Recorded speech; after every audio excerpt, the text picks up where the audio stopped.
The Menils were very bold and really visionary as collectors.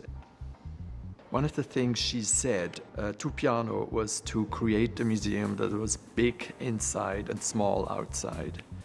That sounds like a paradox, but on the one hand, really a museum that is big mentally and intellectually and spiritually in a way. And on the other hand, a museum that integrates and fits well into a very special neighborhood, which is this oasis of bungalows in Houston.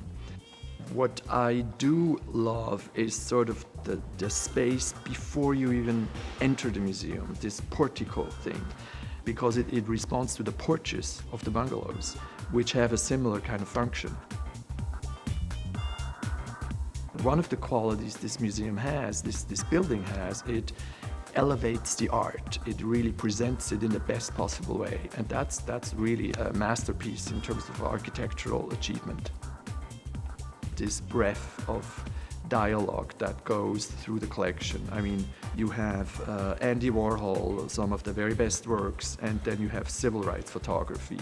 And all these different pieces and periods and all these different works of art really talk with one another, but in a very beautiful way. And the building, of course, and the design and the materials help that dialogue very much. So I think even technically, it's a real invention. It's a very sophisticated piece of architecture.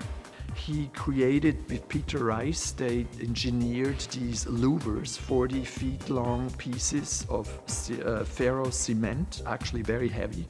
It's a very heavy material, which is another paradox because the impression of it's very light, it's very almost weightless. They're very elegant. This form is just beautiful in itself. The louvers or leaves, they called them leaves, disseminate the light and sort of absorb it and bounce it back. This atmosphere of daylight is a very important feature of the building, and I think it makes it kind of like an organism. It brings it to life, really, and it does an enormous service to art. A place where you feel that there's a cloud, or it's raining outside, or it's morning or evening or noon. So you have this sort of sense of time, even when you're inside. And I think that's extremely important for the experience of art. It is kind of a holistic experience.